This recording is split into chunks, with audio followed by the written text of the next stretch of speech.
People tell me it's super dangerous, and Coop, you're going to have to roll up with the posse in the Blacksburg. It's going to be kind of nasty.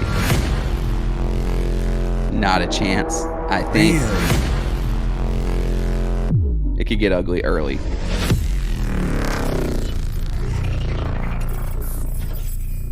Other than your entire team. Hey, look, you said it, not me, Joe.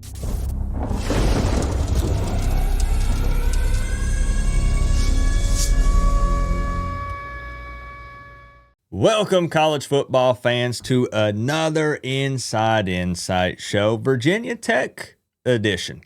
And I'm actually joined by a returning guest for this one. Thankfully, we didn't scare Joe off last year, and he's back. And we're going to get right to the good stuff here at the beginning. Joe, talk to me about James Franklin. The Hokies hired their new head coach, and from what I've seen online, it seems like it's mostly excitement and a positive response from the fans, right? Yeah, it's massive for our program. He's probably the most decorated head coach, most experienced, best resume we've ever hired as a head coach, previously before coming here. Huge deal for us. We're trying to turn this thing around quickly with a massive investment. We put $229 million into football. James Franklin's already in the area. He already recruits our footprint. He's kind of been in our backyard. So it makes sense. And this weekend, he's got over 40 recruits already coming to this game. He's getting a lot of kids to decommit from Penn State. Word is he's going to bring a lot of Penn State's support staff, some of the coaches, and get some of their kids in the portal too, some of their better kids. We are thrilled. We honestly, it feels surreal. We're like, did this really happen? Because we're always on the wrong side of these things. I've seen some Florida State fans having a meltdown because there's a large portion of them that wanted James Franklin at Florida State. Yeah, and they were actually mad that they beat us last weekend because then they, couldn't put more pressure on firing Norvell to hire James Franklin. That might have actually thrown a wrench in our plans. Maybe. So they were actually mad that they won. I've heard that he's going to be in attendance at this game. You talk about the recruits and stuff that are going to be showing up. Do you think that could impact this game at all? Like, obviously, he's not going to be coaching, but is there maybe some extra energy from the fans, or does this provide any sort of spark to the team at all with him being there? Yeah, just to give you kind of some insight to that, this game's almost sold out now because everybody wants to see him. So the fans are going to be a little more rabid than normal, going to be a little more louder than normal. They're going to be more intense than normal, and there's going to be more of them than there have been most of this season. So there's going to be a little bit higher energy. The team might respond to that. They might pick up on it early, might feed off of it, but you and I both know football is a game of 4 quarters, and that depth sets in at some point. Now, you think they can get as loud for a noon kickoff? I've not been to Lane Stadium. So is it going to get just as crazy at noon as it would an 8 p.m. ABC prime time? Noon games get loud. We got to get you to Blacksburg, Coop. I know. It's on the bucket list for me. People tell me it's super dangerous, and Coop, you're going to have to roll up with the posse in the Blacksburg. Come on, man. Roll up in my posse. Right? You can roll up with my posse. We know some Me and Maddie B got you. We'll make it happen at some point. Can we discuss quarterback Kyron Drones here for a moment? Because I spent a lot of the offseason hyping him up. And, dude is definitely a tough runner, but it looks like he's a bit of an inconsistent passer. Can you just talk to me about Drones here a bit? Yeah, he regressed quite a bit this year. He had a knee surgery in the offseason. I'm not sure how the rehab went or if he re-injured it and he's kind of milking it, nursing it. But new offense again. This would be the third time having somebody work with him as a quarterback coach. So it's just probably too much change for him to develop. He doesn't make quick reads very well. He's not an RPO stop quarterback, if that makes sense. He run the read option very well, but not RPO. He doesn't make quick reads very well. And because of that, his confidence has been a little bit shaky or shattered in some games. And he just doesn't see the middle of the field well. And they're almost having to just strictly use outside the hashes. Speaking on the offense here, while we're talking about drones, maybe for some Canes fans that haven't watched a Virginia Tech game this season, what would you say is kind of the identity of this offense? They're fairly run first offense this year, and some of that's due to the fact that Drones hasn't passed the ball very well and hasn't been able to make defenses stay honest, back the safeties out of the boxes. So we're more of a run first offense. Our offensive line's still kind of in rebuild mode, and normally run blocking is ahead of pass blocking in that development, and a lot of young O lines. So we're mostly trying to run the ball first. Could you tell me the biggest strength for Virginia Tech right now? And it doesn't even have to be against Miami specifically. It could just be in general. I think the biggest strength right now is when we let Brent Pry go. A lot of the team went into the portal, and we got a lot of guys that were actually pretty good ball players that were somewhat unknowns and didn't really have a lot of film on them. Biggest weakness? Be honest with me, Oh, Joe. Come on. It's the secondary. Our defensive backs have been super weak this year. They give up a lot of big plays. I mean, they played much better against Cal than they had the rest of the year. Showed up when it mattered against NC State, but overall, defensive backs, they've struggled fairly bad. Now, what would concern you most about Miami specifically going into this matchup on Saturday? Other than your entire team? Hey, look, you said it, not me, Joe. All right. Look, don't be a dummy like this guy over here sitting around with nothing to do because he doesn't have the #1 sports app Sleeper on his phone. As a matter of fact, I don't actually think that he has a phone at all. But you could be entering a picks contest for this Bills versus Texans game and trying to turn your football knowledge into some real money. It's as simple as picking more or less on player stats. Check out Sleeper down in the description below. Be sure to use code word COOP, that's COOP. That way you can activate that 100% deposit match up to $100 on your first deposit. And you also get $20 for free with no deposit needed, so you can try out those picks contests for yourself. You can also get the quickest updates when it comes to sports, live scores, and you can chat it up in real time with other users. Shout out again to Sleeper. Appreciate y'all sponsoring the video. Let's get back to Joe in this Virginia Tech game. Miami's very I'm humble talented over team here, just okay? across the board. You guys have all the talent in the world to just blow the doors off of us. It could get ugly early. And I just don't think we could keep up in a boat race. No, I mean, That's the Virginia way I look Tech's at it. been solid in several games in the first half, right? It just kind of seems like the wheels fall off in the second half of these games. Weren't y'all up on Vandy and who else was it? Louisville? Yeah, Louisville too. Probably should have won that game. Wake Forest as well. We probably should have won. We just don't have the depth. And it's because a lot of our guys are in the portal. There's nobody else to put in there. So guys get tired, they get dinged up, and you know, the way you put it, the wheels fall off. Any injury concerns going into this one? Yeah. Anybody new or any big names that you guys are missing? Caleb Woodson, he's probably our best linebacker. He played extremely well against you all last year down in Miami. That was probably game of the year for me, by the way. That game in Miami last year.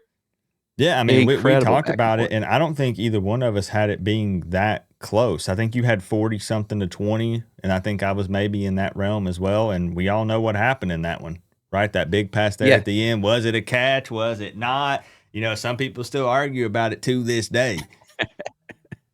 Hey, at the end of the day, it was ruled it wasn't a catch, and that's what the win-loss column says. So, hey, look, I'm not going to lie. My butthole was puckered in a big way at the end of that one. I was a nervous wreck. Cam Ward and Kyron Jones played their tails off that night. Yeah. So, yeah, Caleb Woodson played really well last year against you guys, but he's been hurt, hadn't played in a few games, so that's probably our biggest injury concern. Okay. What about a few names that Miami fans should expect to hear on Saturday afternoon? Who's out there making plays for Virginia Tech? We have a true freshman linebacker named Noah Chambers from Virginia, and he is an absolute stud. Kind of came out of nowhere. When the portal opened for the team, some guys left. Jaden Keller got hurt, and maybe their plan was to redshirt him, but he is incredible. So Noah Chambers, number 16 linebacker on defense. And then on offense, it's going to be Jeff Overton's, who our other number 16 is. He had a very explosive play against FSU last week. Another true freshman. I mean, we've got some young guys that have a lot of potential if we can keep them together. Thoughts on what's his name? Caleb Spencer, I believe, transfer from Caleb Miami. Spencer. Yep. He's had an up and down year. We have a new defense as well.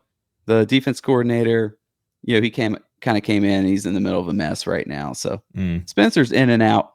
He gets some costly penalties here and there. I think of one during the weight game very fondly. Now, could you give me a major key for a Virginia Tech victory on Saturday? I'm talking this right here. What you're about to tell me must happen if the Hokies are going to get a W.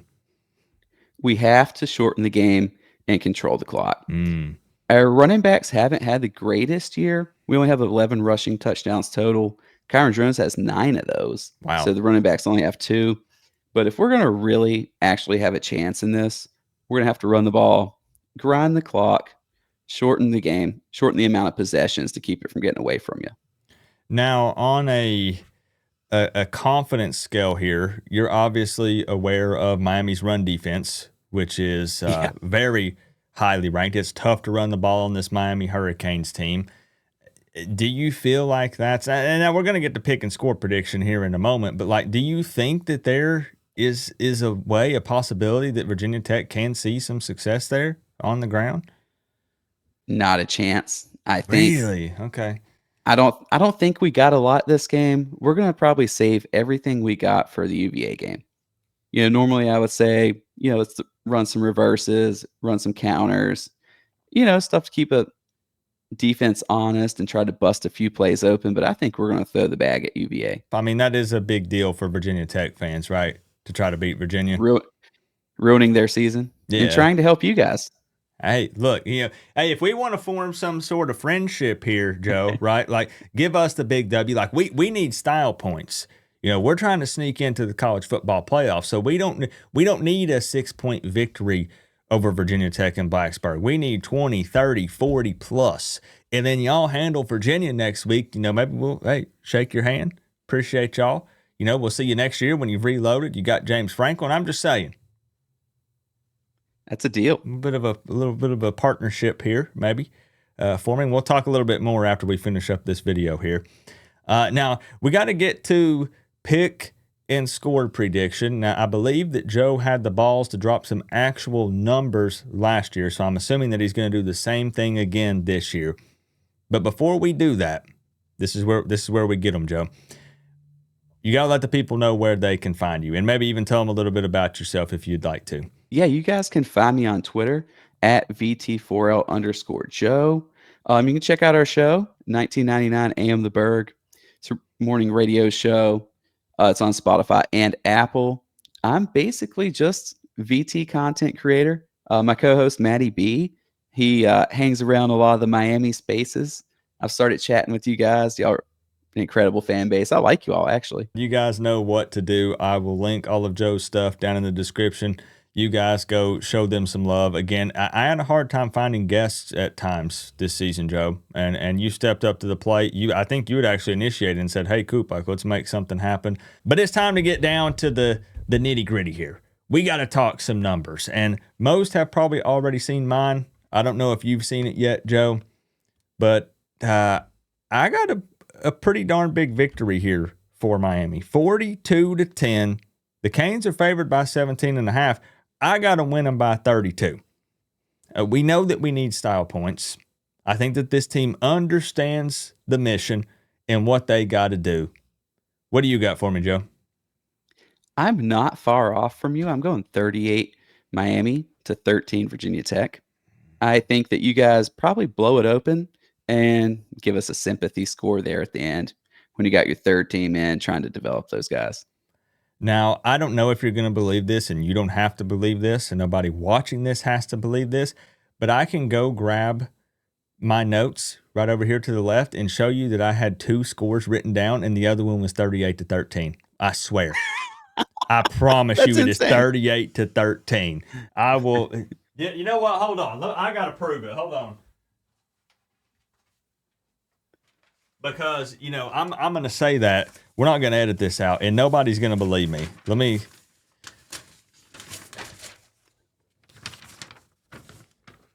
Right there. 38-13. Boom.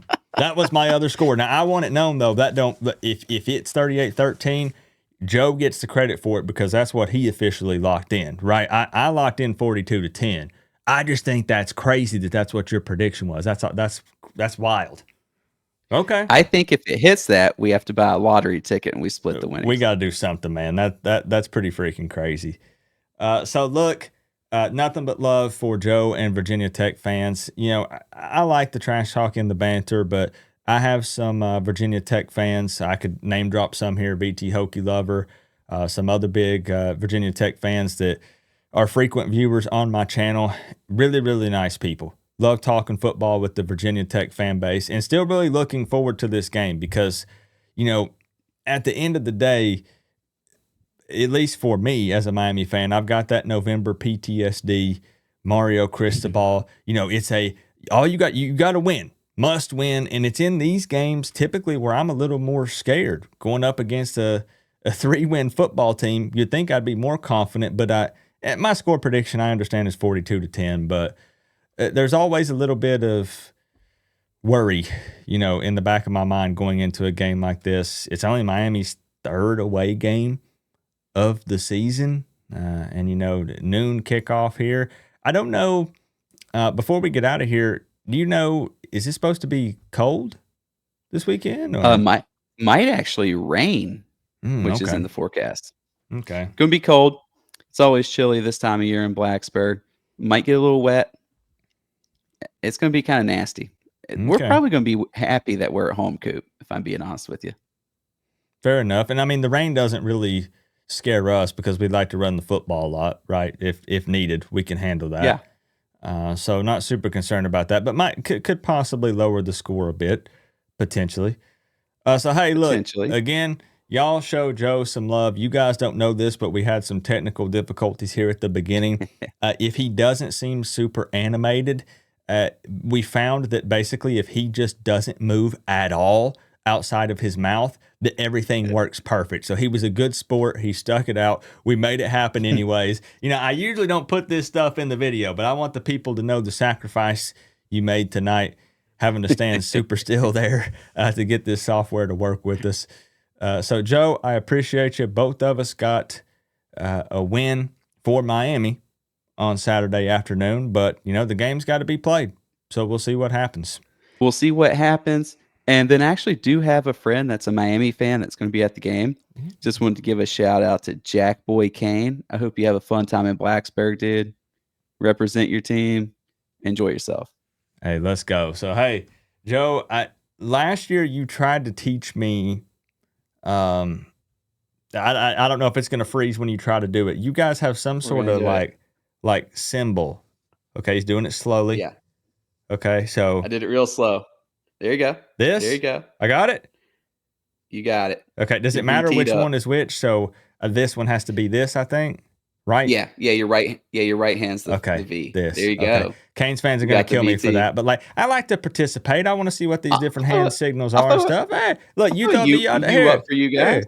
Hey. Okay. Here we go. I'll throw you up for you guys, man. Okay. We're friends over here, man. Hey, like I said, handle business for us next week. We'll try to handle business this week. Joe, we appreciate you, man. Thanks, Coop. Go get them.